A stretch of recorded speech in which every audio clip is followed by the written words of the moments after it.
ಅವಿಭಜಿತ ಜಿಲ್ಲೆಗಳಲ್ಲಿಯೂ ಇಂದಿನಿಂದ ಶಾಲೆಗಳು ಆರಂಭವಾಗಿದ್ದು ಮಕ್ಕಳು ಸಂಭ್ರಮ ಹಾಗೂ ಸಡಗರದಿಂದ ವಿದ್ಯಾ ದೇಗುಲಕ್ಕೆ ಆಗಮಿಸಿದ್ದಾರೆ.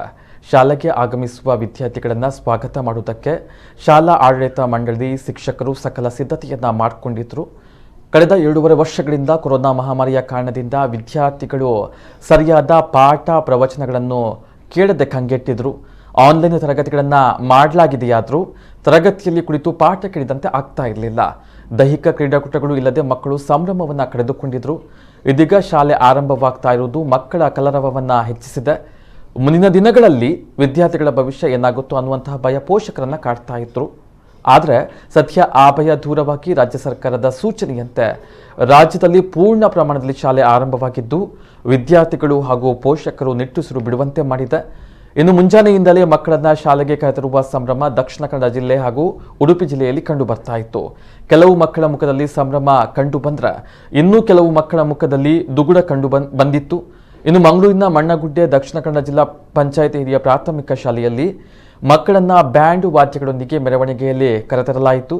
ಶಿಕ್ಷಕರು ಮಕ್ಕಳಿಗೆ ಹೂ ಕೊಟ್ಟು ತಿಲಕ ಇಟ್ಟು ಸ್ವಾಗತಿಸಿದ್ರು.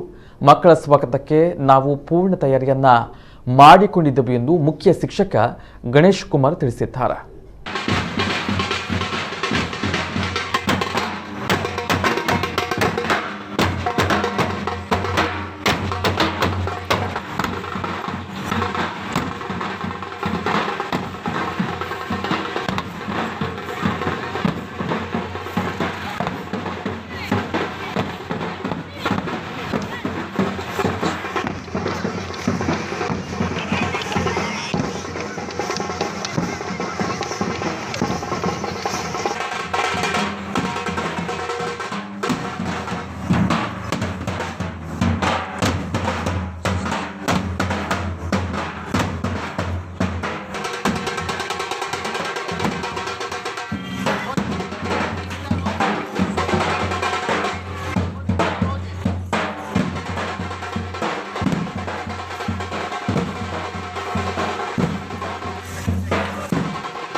ನಮ್ಮ 2022-23 ಶೈಕ್ಷಣಿಕ ಪ್ರಾರಂಭೋತ್ಸವವನ್ನು ನಾವು ಮಕ್ಕಳನ್ನು ಜಾಥಾ ಮಾಡುವ ಮೂಲಕ ಅಂದರೆ ಮಣ್ಣಗುಡ್ಡೆ ಗುಡ್ಡೆಯಿಂದ ಶಾಲೆ ತನಕ ಮಕ್ಕಳು ಬಂದು ಅಲ್ಲಿ 1ನೇ ತರಗತಿಯ ಮಕ್ಕಳನ್ನು ಆರತಿ ಬೆಳಗಿ ಪುಷ್ಪಾರ್ಚನೆ ಮಾಡಿ ಅವರನ್ನು ಸ್ವಾಗತಿಸುವ ಒಂದು ಕಾರ್ಯಕ್ರಮವನ್ನು ಇಲ್ಲಿ ಹಮ್ಮಿಕೊಂಡಿದ್ದೇವೆ.